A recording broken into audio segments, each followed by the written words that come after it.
Hello বন্ধুরা, আবার চলে এসেছি একটা নতুন ভিডিওর সাথে। জন্মাষ্টমী তো চলেই এলো, আর জন্মাষ্টমীর জন্য স্পেশাল কিছু তো বানাতেই হয়। তাই আজকে নিয়ে চলে এসেছি একদম নরম তুলতুলে তালের মালপোয়া এবং বড়া পিঠে। তো চলো পুরো রেসিপিটা স্কিপ না করে দেখে নেওয়া যাক। প্রথমেই দেখো আমি এখানটা তালের পাল্পটা বার করে নিয়েছি। আপনারা এরকমভাবে পরিষ্কার করে বার করে নেবেন তালের পাল্পটা।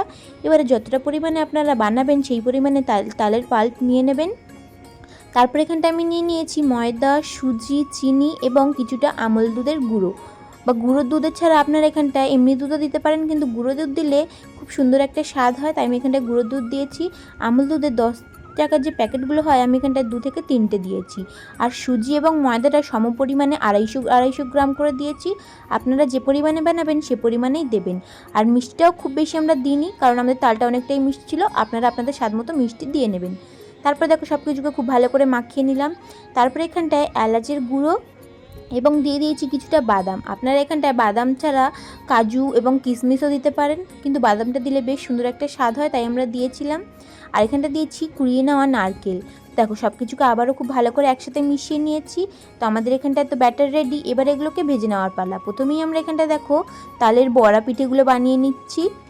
তো তার জন্য তেলটা গরম করে নিয়েছিলাম, নিয়ে এবারে একে একে বড়াগুলোকে দিয়ে দিলাম। দেখো দিয়ে খুব সুন্দর করে লাল লাল করে ভেজে নেব। আর দেওয়ার সাথে সাথেই দেখো সব কত সুন্দর ফুলে উঠেছে। তো এই তালের বড়া পিঠেগুলো খুব সুন্দর করে লাল লাল করে ভেজে আমরা প্রথমে তুলে নেব।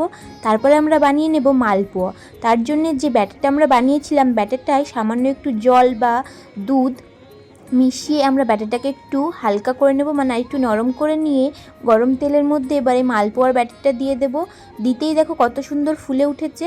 মালপোয়াটাও কিন্তু খুবই নরম হয়েছিল। তো এবারে মালপোয়াগুলোকেও খুব সুন্দর করে লাল লাল করে ভেজে তুলে নেব।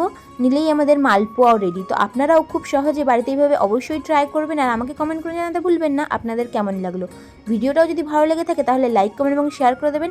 আরও এরকম নতুন নতুন ভিডিও পাওয়ার জন্য ইউটিউব থেকে দেখলে ভিডিওটি চ্যানেলটিকে সাবস্ক্রাইব এবং ফেসবুক থেকে দেখলে ফেসবুক পেজটিকে ফলো করে পাশে থাকবেন। তো দেখো এখানটায় মালপোয়াগুলোকেও ভেজে তুলে নিয়েছি, আর কত সুন্দর নরম হয়েছে তোমাদেরকে দেখিয়ে দিচ্ছি। আশা করছি দেখলেই তোমরা বুঝতে পারছো। তো আর দেরি না করে এই জন্মাষ্টমীতেই এরকম নরম নরম মালপোয়া বানিয়ে ট্রাই করো। জন্মাষ্টমীর সবাইকে অনেক অনেক শুভেচ্ছা রইল। আজকের ভিডিও করে দেখা ভিডিওর সাথে বাই।